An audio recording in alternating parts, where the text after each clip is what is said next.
Well, hello there.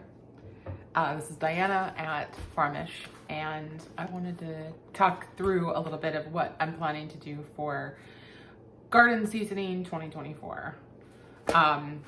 So the first thing is I'm going to try to grow as much as I can, and I'm going to grow as much of the food that we actually eat as I can.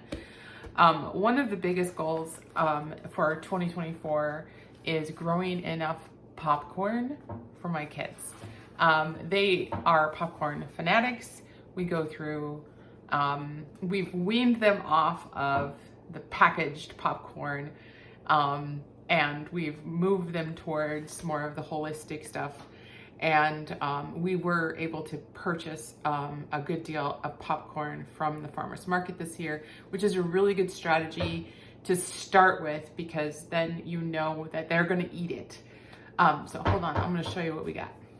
So we are going to wean ourselves off of industrial foods. That's our goal for next year, because we don't really trust the way they're made. We want to be able to control that ourselves. And so either it's buying the individual ingredient and making it ourselves, or growing it ourselves, which is the ideal, but we can't grow everything, and we're not going to try to. We're going to grow most of our staple foods, and then fill in the rest with either farmers market or local farmers. And so we bought 3 different types of popcorn last year from the farmers market. I don't know the varieties. They didn't know the varieties that when I asked them. But there's a red variety. And they're all heirloom. So technically I could plant them, but likely they are cross-pollinated. So you don't know what you're going to get out of it. And because we're going to experiment with it, I really want to. So this is kind of like a really dark black one. It's really beautiful when it pops up. And then there's this one that's kind of a mixed of both the yellow and the red, it really pops up pretty. And this is the one, of course, it's the one that's the closest to what the kids are used to, is what they enjoy. I don't really eat a ton of it. Neither does my husband, but the kids, this is their primary snack food. We've weaned them off of most of everything except for fruit and popcorn. So I got 2 different varieties of seed from Haas Tools. This one is the Japanese hulless. It was one of the few that were heirloom that were yellow. The other one was this South American popcorn. I've never grown this before. I don't know how well it's going to grow here, but we're going to give it a shot. And we are going to grow the 2 together to see which ones the kids like best. Our goal is to have about 20 pounds of popcorn. I don't know if we're going to make that goal, but we found that 1 ear makes a good bag of popcorn. And so if we can have, several hundred, there's 150 seeds in each packet, and we're setting aside a pretty decent size structure for our bed size for our popcorn this next year. So that is number 1. The second crop that we're growing, we don't normally grow. The kids are watermelon freaks. So we got the Haas Tools, and they're not a sponsor. Nobody sponsors me, I'm too small. We got the seedless watermelon, which is kind of cool. And then you actually have to implant a seeded variety so that they can cross-pollinate, because these are seedless. And the kids just like the seedless. They don't like to have to spit out the seeds or eat around the seeds.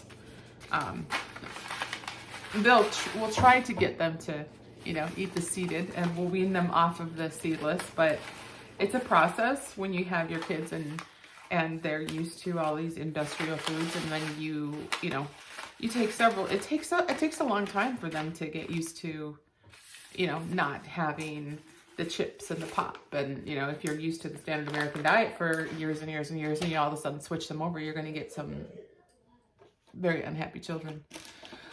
The next thing we're growing this year is we're going to grow some peas. We tried last year. We failed miserably. because we definitely did not grow enough to feed ourselves. It was more experimental, and I did not use a trellis, and I definitely need to use a trellis for it because these just flopped right over. So this is a pound. Yeah, it's a 1 pound of green arrow peas. And we're going to plant a really large bed because we love the shelling peas, and we enjoy that process. The other thing that we're going to grow this year, and we're going to grow most of the stuff that we literally just are going to eat, and put up. We don't eat a ton of vegetables right now because my husband and I are both doing carnivore, so we're sticking with the ones that we really, really enjoy. We'll have some more that are fresh eating, but will come later. So I harvested last year. I grew a bunch of the Blue Lake variety beans. If you only have one variety of beans, they don't really cross-pollinate very easily. So I only had one variety, and they're very easy to resow. And you can grow a bunch of them. And I have probably 2 pounds of beans in here. We canned up probably 60 quarts, or pints. Sorry, pints. 4 big boxes full. Like 60 quarts or 60 pints. And when my kids came, we made for over the holidays, like literally green bean casserole, literally almost every single day. Like we went through a ton of it and they just love it. Green bean casserole. So we're going to grow those for next year. And we're going to come up with a little bit, we got to wean them off of the cream of mushroom soup too. So we're going to start by next year growing our own mushrooms, which I'm super excited. I'm going to get some, I haven't got it yet. I'm going to wait until closer to spring to purchase it from Northern Spore. We're going to get some wine cap mushrooms because we have a lot of substrate that we can grow it on pretty quickly and pretty easily. Next is we're going to grow Thanksgiving dinner. Everything from our garden. Including spices, excluding salt. I don't have a great way to get salt, but you know, we might change that. If somebody want to send me some locally harvested salt. Let's go for, what do we got here? So for our Thanksgiving, I need to grow some celery. I didn't grow it last year. I did grow it. It turned out really bitter, so I got to figure out a way to do that better. Tomatoes. I went more basic this year. Last year, my daughter was in charge. My adult daughter was in charge of the seeds, and she did a really good job, and it was amazing. There's a lot of variety in there, really, really tasty. But the one thing that I am going to do is I'm going to grow more of the determinate and the paste tomatoes this year because I need to I made all of our curry for probably 2 or 3 years. And our marinara sauce, we don't eat a lot of that, so we have quite a bit of that. But I did not grow enough to make tomato paste, which I'm not going to make it like a cook down version. I have a freeze dryer, so I'll cook it down a little bit and then I'll use the freeze dryer to get rid of the rest of so I have Amish paste tomatoes. This is bread and salt. Principe Borges. Okay, I'm gonna really. This is a determinate Italian heirloom. I have some Italian friends, so I might actually have to ask them how to pronounce that. Martino's Roma. So I'm doing a lot, and this is a determinate tomato. And Amish paste, I don't think that's determinate. I think that's an indeterminate. And for super funsies, I'm gonna grow some of the Sun Gold. Those are really sweet and tasty for fresh eating. And our good old-fashioned Paul Robeson. This is our absolute favorite tomato for fresh eating and adding to canned goods. Let's see what else. I saved some seed last year for these black strawberry. It's a very good cherry tomato. They're very, very tasty. And I had some seeds from a volunteer tomato that I want to save. I think it was a Paul Robeson. So I'm going to plant some of these just to see how it does compare to the seeds, because it's acclimated. It made itself to maturity by direct seeding into our garden from a plant that was from the previous year. So if you have the chance to save your seeds from your volunteer tomatoes, definitely do so, because they're already acclimated to your region and they'll grow really well. And I think it was a Paul Robeson, which is good, so I'm gonna definitely plant that one. And it was a tasty tomato. So don't save seeds from tomatoes that taste like crap. Like, just don't. And I have a ton of seeds that I saved in here for from my plants. The other thing that we're really gonna hit really hard that we did not really do last year was okra.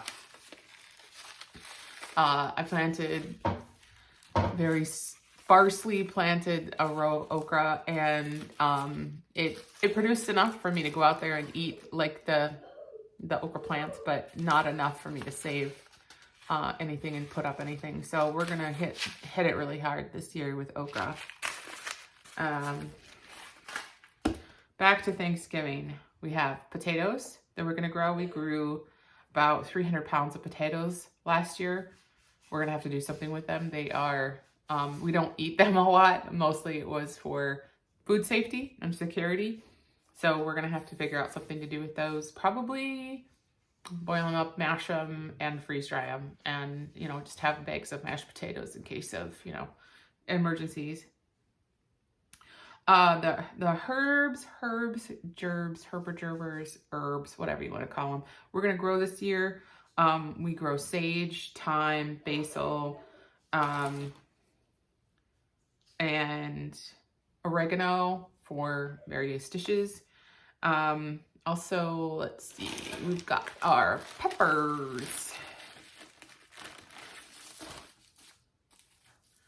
Shishitos. Jessica from Roots and Refuge, thank you very much for telling me about this, because these are freaking amazing when you just blister them in a pan with some butter, and I just dip them in sour cream. That's just amazing. King of the North, a really good red pepper. Does really well up here. Craig's Grande jalapeno. I'm going to try to make some sugar-free cocoa candy this year. See how that goes.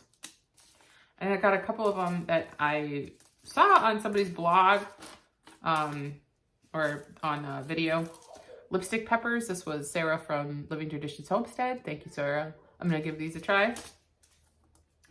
And this one just looked cool. This is pronounced Choticherdo pepper. This is like a frying pepper, so this is like a shishito. So I'm gonna grow this for fresh eating. I think that's it for the peppers. I'm not gonna grow a ton of variety of peppers. I'm just gonna grow a lot of the peppers that we grow. Last year, like I said, my daughter was in charge, and she didn't label them, so I had no idea until they started fruiting which ones were which.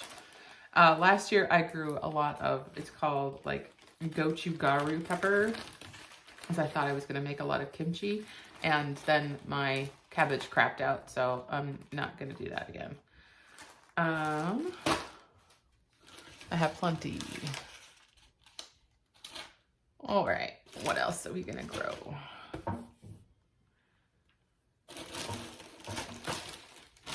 Here's my herb bag. I'm not as organized as some people. Tried to grow broccoli so many times, and I end up with heads like this big, and they just bolt right away. So I've tried growing it in the spring. I've tried growing it in the fall. And so we just decided we're just not going to eat broccoli, which is fine because it doesn't really do great for our stomach. We are going to grow some lettuces. So we've got some different types of lettuces going on. Sweet corn.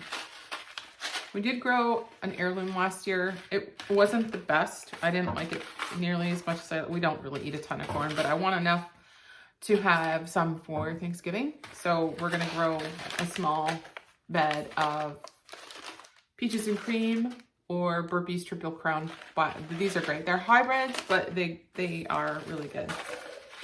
Which means, unfortunately, I'm not going to be able to save my seed for my popcorn. Well, I wouldn't be able to anyway because it would cross-pollinate with the other variety of popcorn that I'm growing. So we'll have to buy new seeds every year, which is fine. Carrots. Right now we have some Scarlet Nantes and some coral carrots. I didn't grow any carrots last year. And this year my son really wants to grow some carrots. So the reason that we didn't grow carrots is because our beds are covered with ground cloth. And we do that for a variety of reasons. The main reason is that we're lazy. We don't like to weed the garden, and you don't need to have, you don't need to weed very much when you have it mostly covered. But for the crops that you have, and we do it with our corn too, so everything has got weed fabric down. And we did try to grow carrots one year with ground cover, and it worked okay. It just was extremely tedious to be able to plant it. We had, my husband went outside and he used we sprouted it first. So because we sprouted the seed, carrot seeds are really weird. So the way we sprouted it was we poured we did a substrate of like a tray, and we poured boiling water over it and then covered it and waited it for 3 days. And then he took, because they were just laying on the surface, you just surface sowed them, pressed them in, and they sprouted within like 2 or 3 days. And so he took his tweezers that he uses for his painting minis, mini little things for Warhammer and stuff.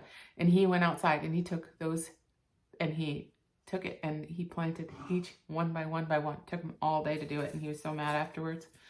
But I mean, they grew great, and they were really hard to get out of the ground because the weed fabric was like that big, and the carrots grew like that big. They grew really well. They were just a really pain in the butt. So last year I just talked to my local Amish farmer and said, hey, can I just buy some carrots off of you, and I bought a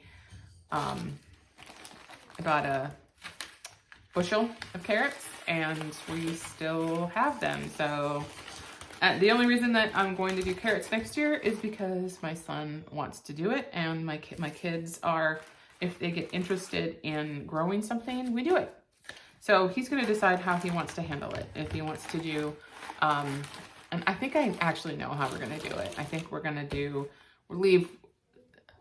we have one bed out there that was for potatoes for last year, and it is about 5 feet wide. And if I do a strip of fabric down the middle and plant my onions in there, I could do on the sides, I could do the carrots on the sides of that. And I think that will work.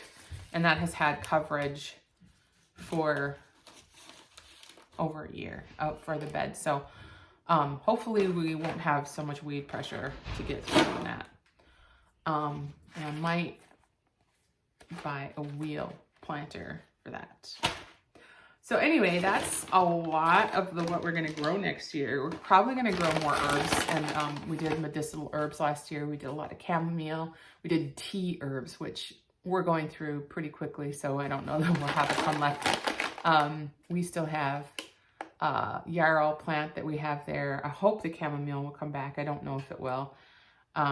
We planted mullein, all sorts of things. It was so fun. We had just a little herb garden out front, and that was a lot of fun. So we're gonna get through these.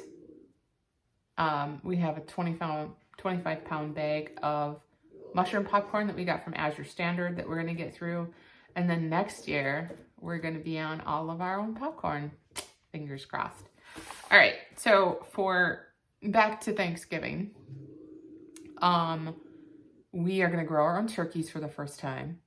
So at last year's Thanksgiving, and we're a farm. And we grow like our own chickens and stuff, but we've never grown turkeys. So next year it's going to be, I ordered turkeys already. So we got some turkey pullets coming. So we're going to do our own turkeys, onions, green beans, celery, potatoes, mushrooms. Like I said, I'm going to order those from Northern Spore. We have goats. And next year I'm going to buy a cream separator because goat milk, you can't really separate the cream You can a little bit, like it'll get a little cap on top, but to really get the cream out, you need a cream separator. So I'm gonna do that.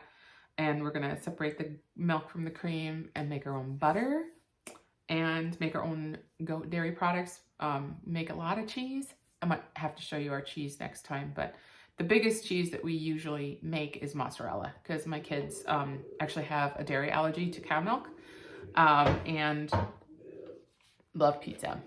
So when your kids love pizza and you want to make it from scratch, you have to have a goat. Anyway, so we're gonna do goat milk and cream, and then we'll grow the herbs for the stuffing, which the stuffing we're gonna do a little bit differently. We're gonna do more of a British style stuffing, which has mostly sausage and a little bit of breadcrumbs, whereas we're gonna actually we'll probably use corn instead of the breadcrumbs because we still have a lot of corn left over. The other thing that we're gonna do is maybe make some cornbread with the corn that we have. We're gonna try not to use chemicals and leavener in that, so we'll probably actually end up using egg whites to elevate that or raise it, whatever. Anyway, rambling video. This is our 2024 garden plan. So I'm excited for it. I'm excited for planning. I'm excited to start seeds. The main seeds that we start here are tomatoes and peppers, and everything else is usually sown in the garden. So that kind of wraps up what we're gonna do for 2024 garden planning.